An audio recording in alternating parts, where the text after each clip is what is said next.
राधे राधे सभी को। आज आपका हिंदी का पेपर था। आज जो दिनांक 19 फरवरी को 10th क्लास का जो हिंदी का पेपर था उसका सॉल्यूशन लेकर आए हम। फास्ट 5 से 10 मिनट में कंप्लीट पेपर सॉल्यूशन करवा देंगे। उसके बाद तुरंत ही हम साइंस के जो पेपर है वो अपलोड करेंगे। आप उनको पढ़ सकते हैं क्योंकि हमारे प्रीवियस पेपरों में से भी हूबहू आपको क्वेश्चन देखने को मिले हैं। जिसने तैयारी की थी वो कमेंट करके बताए कितने क्वेश्चन आए। देखो, अपना जो सबसे पहले था जो क्वेश्चन आए थे बहुविकल्प वाले जो क्वेश्चन थे, ऐसे शब्द जिनके स्वरूप में लिंग वचन काल आदि के प्रयोग से कोई विकार नहीं होता क्या कहलाते हैं? उनको कहते हैं अव्यय। क्या कहा जाता है? अव्यय। नेक्स्ट अगर हम बात करें निम्नलिखित में से समाचार शब्द में किस उपसर्ग का, तो इसमें हुआ है सम।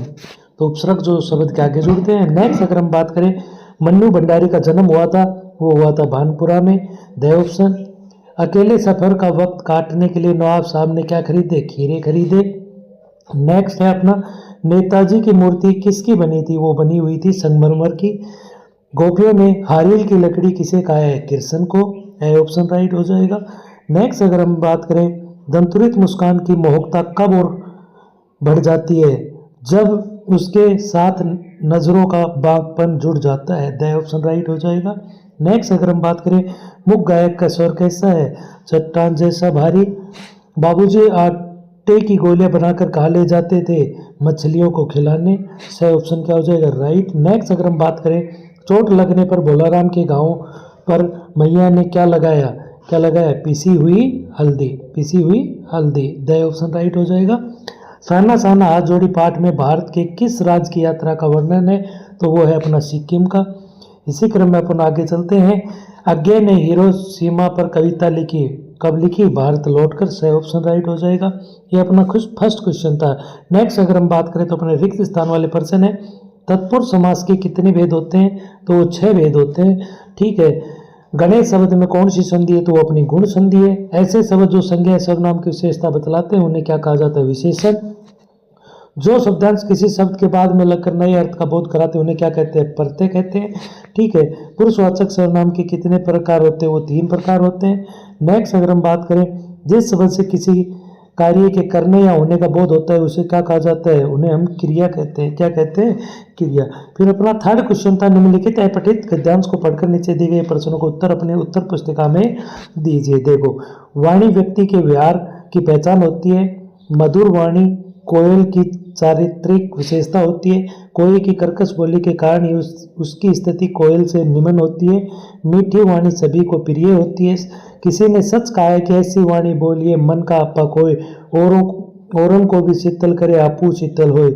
मीठी वाणी का श्रोता पर सकारात्मक प्रभाव पड़ता है, उसका चित्त प्रसन्न हो जाता है। मीठी वाणी बोलने वाले व्यक्ति संगति सभी करना चाहेंगे।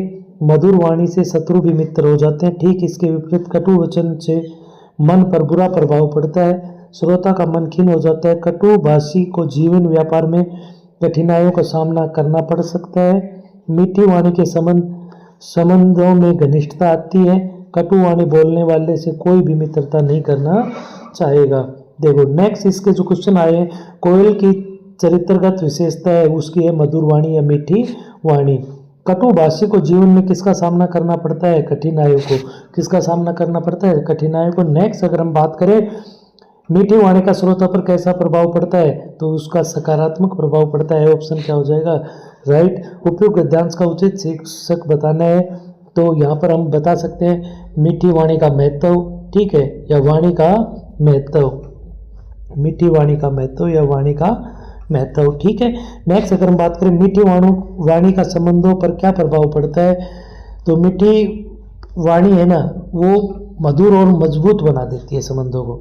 मधुर संबंधों को कैसे बना देती है? मधुर व मजबूत बना देती है। ठीक है। नेक्स्ट अगर हम बात करें व्यक्ति के व्यवहार की पहचान किससे होती है? वाणी और उसके आचरण से। वाणी और आचरण से। ठीक है। नेक्स्ट अगर हम बात करें चौथा है निम्नलिखित अपठित पद्यांश को पढ़कर नीचे दिए गए प्रश्नों को उत्तर अपनी उत्तर पुस्तिका में लिखिए। नीलांबर परिधान हरित पट पर सुंदर है, सूर्य चंद्र युग मुकुट मेखला रत्नाकर है। नदियाँ प्रेम प्रवाह फूल तारे मंडन है। बंदी जन खगवृंद शेष फन सिंहासन है। करते अभिषेक प्योद है। बलिहारी इस वेश की, हे मातृभूमि तू सती सगुण मूर्ति सर्वस्व की। कवि ने सर्वस्व की सगुण मूर्ति किसे कहा है, तो उसने मातृभूमि को। मैंने ये हाईलाइट कर रखे हैं ताकि आपका समय बर्बाद नहीं हो। तो सही ऑप्शन क्या हो जाएगा राइट। मातृभूमि का परिधान क्या है, नीला अंबर। ठीक है, नेक्स्ट अगर हम बात करें नदियाँ किसका प्रतीक है, तो वो किसका प्रतीक है अपना, नदियाँ हैं प्रेम की। उपयुक्त पद्यांश का उचित शीर्षक क्या हो सकता है, मातृभूमि की विशेषता या मातृभूमि, दोनों में से एक शब्द लिख सकते हो। कवि ने युग मुकुट किसे कहा है, तो वो युग मुकुट कहा है सूर्य चंद्र को। सूर्य चंद्र को आप फास्ट मिला सकते हैं इन आंसरों को। देखो सूर्य चंद्र को। ये सुंदर वेश का अभिषेक कौन करता है, प्योद बादल। कौन करता है, प्योद या बादल। प्योद का अर्थ क्या होता है, बादल। ठीक है, तो ये अपने थे क्वेश्चन। नेक्स्ट अगर हम बात करें तो अपना आता है निम्नलिखित पठित गद्यांश को पढ़कर नीचे दिए गए प्रश्नों के उत्तर अपनी उत्तर पुस्तिका में देने हैं। देखो वैदिक इतिहास में शहनाई का कोई उल्लेख नहीं मिलता।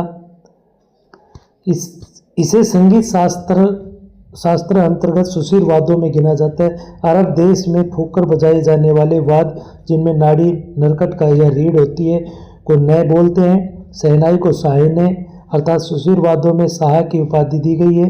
16वीं शताब्दी के उत्तरार्ध में तानसेन द्वारा रची बंदिश जो संगीत राग कल्पद्रुम से प्राप्त होती है में शहनाई, मुरली, वंशी, श्रृंगी व मोरचंग आदि का वर्णन आया है।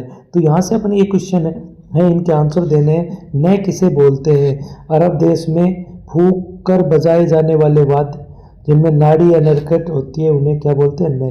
तो ये था पहले का आंसर। नेक्स्ट अपना था शहनाई को किसकी उपाधि दी गई है, तो शहनाई को ये देखो अपना शहनाई को शाह ने अर्थात सुशील वाद्यों में शाह की उपाधि दी गई है। ये अपना था सेकंड का आंसर, सेकंड का। नेक्स्ट तानसेन द्वारा रचित बंदिश में किन वाद्यों का वर्णन आया है, उसमें शहनाई, मुरली, वंशी, श्रृंगी, मोरचंग आदि का वर्णन आया है। तो ये अपना था तीसरे का आंसर। बहुत ही आसान जो पठित गद्यांश था इसमें से आसानी से आंसर मिल रहे हैं। इतना इजी पेपर था। मैं आशा करता हूँ कि आपको 100 में से 100 अंक प्राप्त होंगे। एक बार कॉलेज से प्रिंसिपल का पत्र आया कि पिताजी आकर मिले और बताएं कि मेरी गतिविधियों के कारण मेरे खिलाफ अनुशासनात्मक कार्रवाई क्यों न की जाए। पत्र पढ़ते ही पिताजी आग बबूला, यह लड़की मुझे कहीं मुंह दिखाने लायक नहीं रखेगी। पता नहीं क्या क्या सुनना पड़ेगा वहाँ जाकर। 4 बच्चे पहले भी पढ़े, किसी ने ये दिन नहीं दिखाया। गुस्से से बनाते हुए ही वे गए थे, लौटकर क्या कहर बरपा होगा इसका अनुमान था। सो मैं पड़ोस की एक मित्र के यहाँ जाकर बैठ गई। माँ को कह दिया कि लौटकर बहुत कुछ गुबार निकल जाए तब बुलाना। ठीक है, तो प्रिंसिपल ने पत्र में क्या लिखा था, तो प्रिंसिपल ने पत्र में लिखा था कि उनके पिताजी आकर मिले और बताए कि उनकी गतिविधियों के कारण मेरे खिलाफ अनुशासनात्मक कार्रवाई क्यों न की जाए। ये अपना था पहले का आंसर। पिताजी के क्रोध से बचने के लिए लेखिका ने क्या किया, तो लेखिका पड़ोस की एक मित्र के यहाँ जाकर बैठ गई। ये दूसरे का, लेखिका पड़ोस की एक मित्र के यहाँ जाकर बैठ गई। नेक्स्ट अगर हम बात करें अपना थर्ड, लेखिका ने माँ से क्या कहा, लेखिका ने माँ से कहा कि जब पिताजी लौट कर आए बहुत कुछ गुबार निकल जाए तब बुलाना। ये अपना था तीसरे का आंसर। ठीक है, इसी क्रम में अपन आगे चलते हैं। अपना छठा जो क्वेश्चन आता है निम्नलिखित पठित पद्यांश को पढ़कर नीचे दिए गए प्रश्नों के उत्तर अपने उत्तर पुस्तक।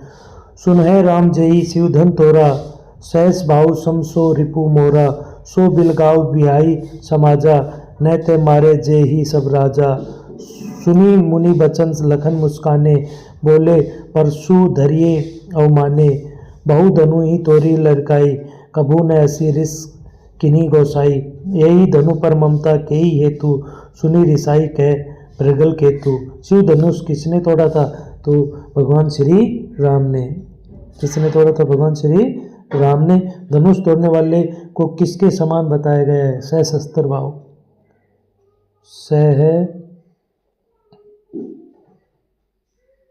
सहस्त्र भाव के समान।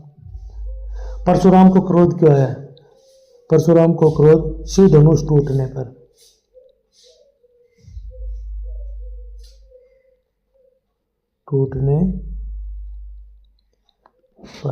नेक्स्ट अगर हम बात करें तो अथवा में था, उदो तुम हो अति बड़भागी, अपरस रहत स्नेह तगाते, नाहीन मन अनुरागी, पुरहीनी पात रहत जल भीतर, तारस दे न दागी, जो जल महा तेल की गागरी, बूंद न ताक को लागी, प्रीति नदी में पाऊँ न बोरियो, दृष्टि ने रूप परागी, सूरदा सबला हम बोरी, खुर चाटी जो भागी। गोपियों ने किसे बड़े भागी कहा है?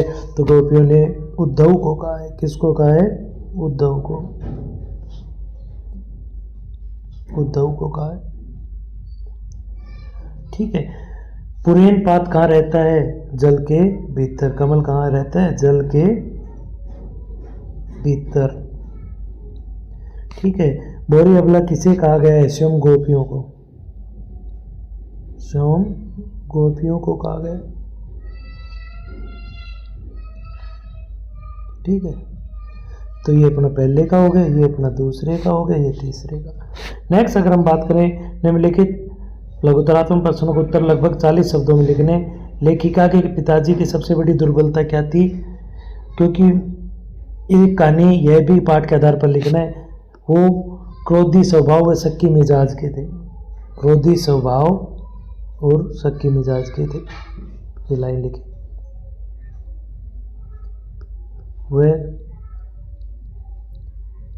शक्की मिजाज। जीवन के आरंभिक दिनों में अमरीदून की संगीत के प्रति आसक्ति किसके प्रभाव से हुई? नौबत खाने में इबादत पाठ के आधार पर बताना है। तो आसक्ति, संगीत के प्रति आसक्ति अपने मामाओं सादिक हुसैन और अली बख्श के प्रभाव से हुई थी। ठीक है। इसी क्रम में ये अपने क्वेश्चन थे, आपने अच्छे से कर लिए होंगे। ठीक है। आस्तीन का साफ होना, विश्वासघाती मित्र होना, ये तो आपको करवाया हुआ था, अर्थ में भी प्रयोग करवाया था। ठीक है। भोलानाथ और उसके साथी कौन कौन से खेल खेलते थे, स्वांग रचना, ये सब बताया हुआ था। ठीक है। नेक्स्ट अगर हम बात करें तो अपना आया था 300 शब्द में निबंध, आतंकवाद पे, मेक इन इंडिया पे, ठीक है, विद्यार्थी जीवन और अनुशासन पे। ठीक है। इसी क्रम में अगर एक ही अपना आया था संक्षिप्तीकरण कीजिए, ठीक है, और इसका पलवन कीजिए। ठीक है। ये अपना पेपर आया था जिसको आपने बहुत ही आसानी से कर दिया होगा। 21वां ये क्वेश्चन था अपना, और शुल्क मुक्ति हेतु प्रार्थना पत्र था। देखो कितना आसान है, ये तो आपको 5th 6th में पढ़ रखा है। और इसी के साथ हमने जो अपने साइंस के जो पेपर हैं वो अपलोड कर दिए हैं चैनल पर, उनको आप जाकर पढ़ सकते हैं। ठीक है। धन्यवाद।